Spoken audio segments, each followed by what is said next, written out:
Hello everyone, ভৌতিক অনুভূতি অরিজিনালে তোমাদের সবাইকে স্বাগত। আমি শোভন আছি তোমাদের সাথে, গ্রাফিক্সে রয়েছে বিশ্বজিৎ।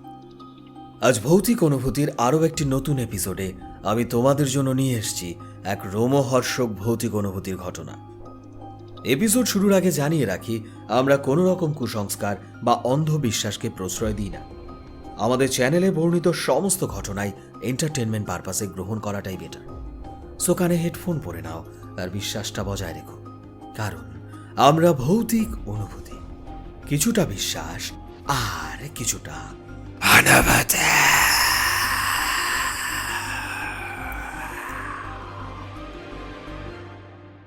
বন্ধুরা, আজকের গল্পটি আমাদের এক বন্ধু বাংলাদেশ থেকে পাঠিয়েছে। তিনি নিজের নাম প্রকাশ করেননি। তো আজকের এপিসোডে আমি ওনার বলা গল্পটি তোমাদের সামনে ন্যারেট করছি। উনি যা লিখেছেন: হ্যালো দাদা, আমি তোমার চ্যানেলের অনেক পুরনো সাবস্ক্রাইবার। দেখে ভালো লাগলো তুমি আবারও ভিডিও দিচ্ছ। নোটিফিকেশন পাওয়ার সাথে সাথেই আমি তোমার লাস্ট গল্পটা শুনলাম। আজ আমি তোমায় আমার দাদুর সাথে ঘটে যাওয়া একটা গল্প লিখে পাঠাচ্ছি। আশা করি তোমার নেক্সট এপিসোডে গল্পটা তুমি পড়ে শোনাবে। তো আমাদের সাবস্ক্রাইবার বন্ধু লিখেছে: বন্ধুরা, আজকের যে গল্পটি আমি তোমাদের বলতে যাচ্ছি, এটা আমার দাদুর সাথে ঘটেছিল, যেটা আমি আমার দাদুর মুখে শুনেছিলাম। আমি জানি না তোমাদের গল্পটা কতটা বিশ্বাসযোগ্য মনে হবে। আজকালকার দিনে আমরা প্রায় সব জায়গায় বড় বড় বাড়ি, দালান ঘর দেখতে পাই। চারদিকে কত আলো, কিন্তু যে ঘটনার কথা দাদু আমায় বলেছে, সেই সময় এত বেশি আলো, এত ঘরবাড়ি সেরকম ছিল না বললেই চলে। চারদিকে শুধু গাছপালা, মাঝে মধ্যে ছোট ছোট কুঁড়ে ঘর ছিল। আমার দাদু আমায় বলেছে যে এই ঘটনাটি ওনার সাথে ঠিক সেই সময় ঘটেছিল যখন দাদু অনেক ছোট ছিল। সেই সময় লোক আজকের মতো এত বেশি ছিল না।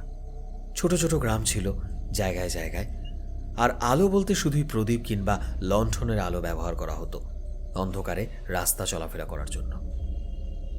এই ঘটনাটি তখন ঘটেছিল যখন দাদু হাট করে বিকেলবেলা বাড়ির দিকে ফিরছিল। সকালবেলা মালপত্র নিয়ে দাদু বেরোতো, আর বিকেলে হাট শেষ হলে বাড়ি ফিরত। সেদিন দাদু হাট থেকে ফেরার সময় ভালো কিছু মাছ দেখতে পেয়েছিল হাটে। দাদু ভাবল বাড়ির জন্য কিছু মাছ নিয়ে নেওয়া যাক। তাই মাছ কিনে দাদু যখন ফিরছিল তখন প্রায় সন্ধ্যা হয়ে গেছে। কিন্তু সন্ধ্যা লাগার কারণে দাদু ভাবল যে দেরি তো অনেকটাই হয়েছে, তাই আজ না হয় রাস্তা দিয়ে না গিয়ে জঙ্গলের শর্টকাট রাস্তাটা দিয়ে যাই। এতে আমার সময় কম লাগবে, বাড়িও তাড়াতাড়ি পৌঁছে যাব। তার উপর সন্ধ্যাও হয়ে গেছে, বাড়ির লোকও চিন্তা করবে। এই ভেবে দাদু জঙ্গলের রাস্তা ধরেই বাড়ির দিকে রওনা হয়। কিন্তু কিছুটা পথ গিয়ে দাদু ভাবে যে এদিক দিয়ে গেলে কি ঠিক হবে? লোকজন তো নেই। তার উপর দাদু ভাবে যে তাড়াতাড়ি আবার বাড়িও ফিরতে হবে, আর মা মাছ রান্না করতে পারবে। এটা ভেবেই দাদু আবারও হাঁটতে শুরু করে। হাঁটতে হাঁটতে দাদু যখন জঙ্গলের রাস্তা দিয়ে বেশ অর্ধেকটা পথ চলে এসছে, তখন দাদু দেখতে পায় একটি মেয়ে হাঁটু গেড়ে বসে রয়েছে জঙ্গলের রাস্তার মাঝে, এবং সে কান্না করছে। দাদু তখন মেয়েটাকে ডেকে জিজ্ঞেস করে, এই মেয়ে, কে তুমি? এই ঘোর সন্ধ্যাবেলা এখানে কি করছো? কিন্তু অদ্ভুতভাবে মেয়েটি তার প্রশ্নের কোনো উত্তর দেয় না, বরং সে নিজের মতো করে আরো জোরে কাঁদতে শুরু করে। তখন তাকে দাদু বলে যে তোমার কোনো সমস্যা থাকলে আমায় বলতে পারো, আমি তোমায় সাহায্য করব। কিন্তু মেয়েটি কোনো উত্তর দেয় না। তখন দাদু ভাবে যে তারা হয়তো একে অপরকে চেনে না, তাই মেয়েটি ভয় পাচ্ছে। দাদু আবারও কিছুটা ভেবে তাকে বলে, আচ্ছা শোনো, তোমার কি খিদে পেয়েছে? তবে তুমি আমার সাথে যেতে পারো। কিছুটা এগোলেই সামনেই আমার বাড়ি, আর এটা ঘোর জঙ্গল। এখানে রাত হলে নানান জীবজন্তুর ভয় থাকে। এখানে তোমার একা থাকাটা সুরক্ষিত নয়। মেয়েটি নিজের মাথা নিচু করে বসে কাঁদছিল, তাই দাদু তার মুখটা দেখতে পায়নি। দাদু তাকে আবারও জিজ্ঞেস করে, তুমি কি যাবে আমার সাথে? মেয়েটি মাথা নিচু করেই হ্যাঁতে উত্তর দেয়, আর সে মাথা লুকিয়েই দাদু সাইকেলের পেছনে বসে। দাদু সারা রাস্তায় তাকে নানা রকম প্রশ্ন করতে থাকে, কিন্তু মেয়েটি কোনো প্রশ্নের ঠিক মতো উত্তর দেয় না। এভাবেই তারা দুজনে বাড়ি পৌঁছে যায়।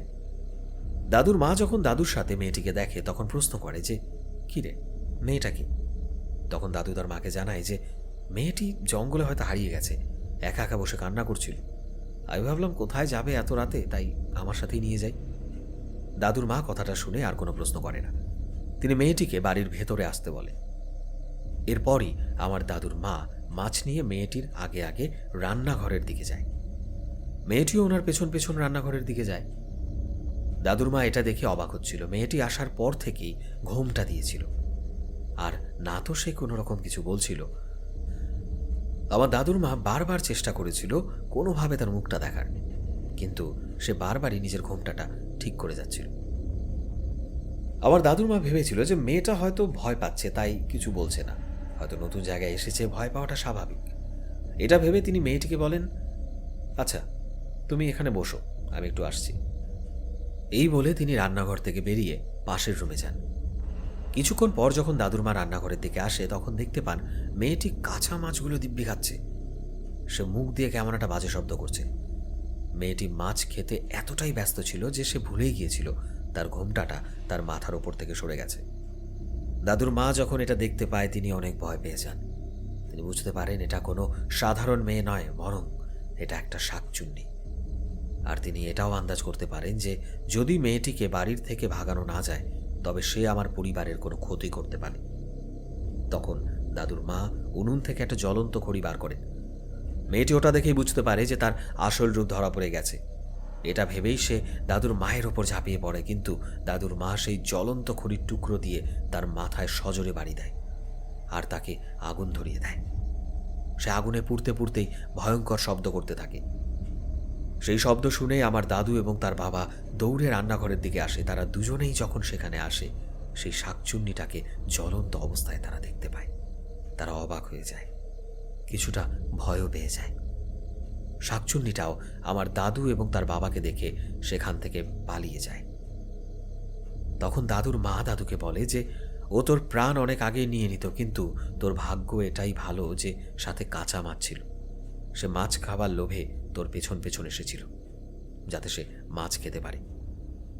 এরপর থেকে দাদু ঠিক করে যে সে আর যাই হোক সেই জঙ্গলের রাস্তা দিয়ে আর কোনোদিনও বাড়ি ফিরবে না। সো ফ্রেন্ডস, ভিডিওটি কেমন লাগলো অবশ্যই কমেন্টে জানিও। তোমরাও যদি চাও যে তোমাদের সাথে ঘটে যাওয়া সত্য ভৌতিক ঘটনা আমরা আমাদের চ্যানেলে পরিবেশন করি, তাহলে আর দেরি কিসের, চটপট লিখে পাঠাও আমাদের। কিভাবে পাঠাবে?